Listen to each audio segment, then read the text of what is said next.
ময়দানে নামবে, মাঠ জুড়ে খেলবে।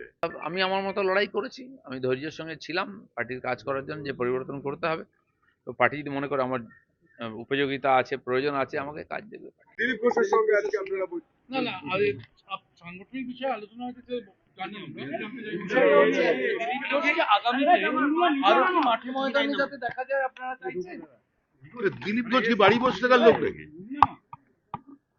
দিলীপ ঘোষ প্রায় কৈশোর থেকে এই সংগঠনের সঙ্গে যুক্ত, flesh and blood of this organization. তো দিলীপ ঘোষ বাড়িতে বসে থাকবেন কেন? এই নির্বাচনে সংঘবদ্ধ বিজেপিকেই দেখতে পাবে। রূপরেখা তৈরি করছিলেন, কখন কে কিভাবে ময়দানে নামবে সেটা তো ঠিক করবে পার্টি, সেটা সংবাদ মাধ্যম ঠিক করবে না। মাঠ জুড়ে খেলবে,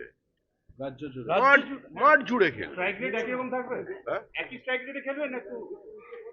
আমরা রাজনীতিকে তো খেলা মনে করি না, কিন্তু এই দিলীপ ঘোষই যখন দীঘার কালচারাল সেন্টারে গিয়েছিলেন আমি তখন 13 তারিখ ক্লোজ চ্যাপ্টার। 13 জানুয়ারি দুর্গাপুরে কোনো সভা রয়েছে আপনার? 13 জানুয়ারি আপনার দুর্গাপুরে কোনো সভা রয়েছে? অনেক কটা সভা আছে, ঠিক এখন আমি মনে করে বলতে পারছি না। সেখানে কি দিলীপ ঘোষ আসছেন? এলে কি কারোর কোনো অসুবিধা আছে? না না না আচ্ছা, কি আলোচনা হলো? সেটা কিভাবে কাজে লাগাবেন পার্টিতে এবার? সেটা আমি বলতে পারলে খুশি হতাম, কিন্তু সেটা আমি বলবো না। বাংলায় বিজেপিকে জিততে গেলে কি দিলীপ ঘোষকে লাগবেই?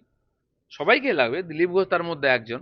আমার মতো লক্ষ লক্ষ কর্মী আছেন যারা পরিশ্রম করে, কষ্ট করে, মার খেয়েছেন, জেল কেটেছেন, তাদের ফল আজকে বিজেপির এই প্রধান বিরোধী দল হয়েছে। দেখলাম পার্টির তরফ থেকে একটা তালিকা তৈরি করা হয়েছে জেলা ওয়াইজ প্রচারে, এবং সেখানে আপনারও শিডিউল দেখা যাচ্ছে। তাহলে কি আপনি আবার কাল থেকে জেলা ওয়াইজ পার্টি? আমাকে কিছু বলা হয়নি, আমি মাননীয় রাজ্য সভাপতির সঙ্গে দেখা করতে এসেছি, আজকে বসে একটু কথা বলবো, উনি কি চাইছেন আমার কাছ থেকে। তো তারপরে তারা যে শিডিউল দেবেন সেটা আমি ফলো করবো। আপনার দল আপনাকে এতদিন ধরে সেইভাবে কাজে লাগায়নি, হঠাৎ করে ভোটের আগেই এটা কি স্বার্থের জন্যই করা হচ্ছে? লাগাইনি, মানে লাগাবার সুযোগ ছিল না। আমাকে সর্বভারতীয় দায়িত্ব আসলাম, অন্য রাজ্যে গেছি, 5-6টা রাজ্যে গিয়ে সব বুথ সশক্তিকরণের কাজ করেছি। আর লাস্ট যে লোকসভা নির্বাচন হয়েছে সেখানে আমি প্রার্থী ছিলাম। তো গত 1-1.5 বছর ধরে আর যে সংগঠন চলেছে, বিভিন্ন রকম সাংগঠনিক কাজ, নির্বাচন ইত্যাদি নিয়ে চলেছে, তখন আমার ভূমিকা তাতে কিছু ছিল না, কারণ আমি তো এখানকার রাজ্যের পদাধিকারী নই। তো সর্বভারতীয় স্তরে দায়িত্ব ছিল বলে সর্বভারতীয় নেতারা আমার সঙ্গে ভেবেছেন, তারা বলেছেন এখন শুরু হবে। বর্তমান পদাধিকারীরা কি